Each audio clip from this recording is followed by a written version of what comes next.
રાજકોટના કાલાવડ રોડ સ્થિત નવનિર્મિત બોધિસત્વ આંબેડકર બૌદ્ધ વિહાર ખાતે આગામી 29 જૂને એક અનોખો ધાર્મિક ત્રિવેણી સંગમ સર્જાવા જઈ રહ્યો છે.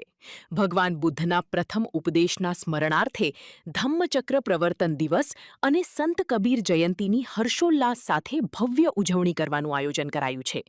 સોમવારે સાંજે 6 વાગ્યાથી શરૂ થનારા આ કાર્યક્રમમાં વિશેષ આભાર વિધિ સાથે બુદ્ધના શાંતિ અને સમાનતાના સંદેશને જન જન સુધી પહોંચાડવામાં આવશે. ટ્રસ્ટના પ્રમુખ મોહનભાઈ રાખૈયા અને અન્ય હોદ્દેદારો દ્વારા શહેરની ધર્મપ્રેમી જનતાને આ પવિત્ર અવસરે બહોળી સંખ્યામાં પધારવા ભાવભર્યું આમંત્રણ પાઠવવામાં આવ્યું છે. આ મહોત્સવમાં આવનાર તમામ ભાવિકો માટે કાર્યક્રમના અંતે સંઘ ભોજનની પણ સુંદર વ્યવસ્થા કરવામાં આવી છે. 2500 વર્ષ જૂના જ્ઞાનના વારસાને ઉજવતા આ કાર્યક્રમમાં અનેક મહાનુભાવો પણ પોતાની હાજરી આપીને શોભા વધારશે. બોધિસત્વ આંબેડકર વિહાર ટ્રસ્ટના સભ્યોએ અબ તક મીડિયાની મુલાકાત લઈ વિશેષ માહિતી આપી હતી. મારું નામ જીતેન્દ્ર મહિડા છે અને બોધિસત્વ આંબેડકર બૌદ્ધ વિહાર ટ્રસ્ટમાં હું સભ્ય છું.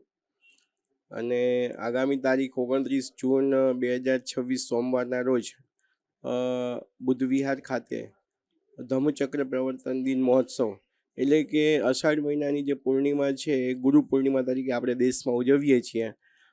જ્યારે ધમ્મચક્ર પ્રવર્તન દિવસના રૂપમાં પૂરા વિશ્વમાં ઉજવવામાં આવે છે, કારણ કે આજથી 2500 વર્ષ પહેલાં શાક્યમુનિ બુદ્ધે એમને જે બુદ્ધત્વ પ્રાપ્ત થયું, એમને જે જ્ઞાન પ્રાપ્તિ થઈ, જ્ઞાન પ્રાપ્તિનો જે પ્રથમ સંદેશ છે ઉત્તર પ્રદેશના સારનાથમાં વારાણસીમાં પ્રથમ 5 ભિક્ષુઓને એમણે ઉપદેશ આપી અને કહ્યું કે આજે મને જે જ્ઞાન પ્રાપ્ત થયું છે, જે શાંતિ, સમાનતા, બંધુતા, ભાઈચારા અને જે કરુણાનો જે સંદેશ છે એ તમે પૂરી દુનિયામાં અને પૂરા ભારતમાં જન સુધી પહોંચાડો. અને એમનો જે ઉપદેશ છે એ પૂરા માનવ જાતિના કલ્યાણ માટે હતો.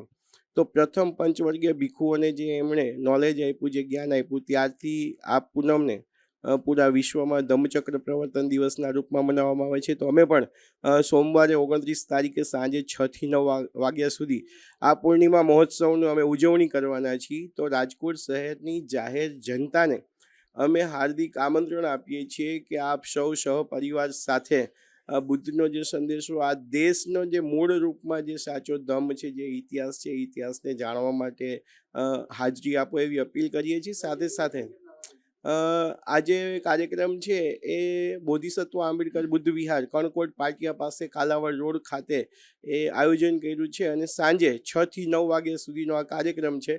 અને ઉપસ્થિત સૌ ઉપાસક ઉપાસિકાઓ માટે ત્યાં સંઘ ભોજનની વ્યવસ્થા પણ અમે લોકોએ કરેલી છે. અને સાથે સાથે 18 જૂન જે અમે બુદ્ધ વિહારનું જે લોકાર્પણ કર્યું, ગુજરાતનું સૌથી મોટું બુદ્ધ વિહાર બનાવ્યું છે જેનું લોકાર્પણ કર્યું, જેમાં રામદાસ આઠવલે કે જેઓ ભારત સરકારમાં મંત્રી છે, દર્શિતાબેન શાહ જે ધારાસભ્ય છે, એમની સાથે ભિક્ષુ સંઘની હાજરીમાં અમે જે લોકાર્પણ કર્યું, એમાં જે લોકોએ સહકાર આપ્યો છે, અમે એમનો વિશેષ આભારનો કાર્યક્રમ પણ રાખેલો છે. તો સોમવારે આપ સૌ સહપરિવાર હાજરી આપો એવી અપીલ. ધન્યવાદ. જય ભીમ, જય ભારત.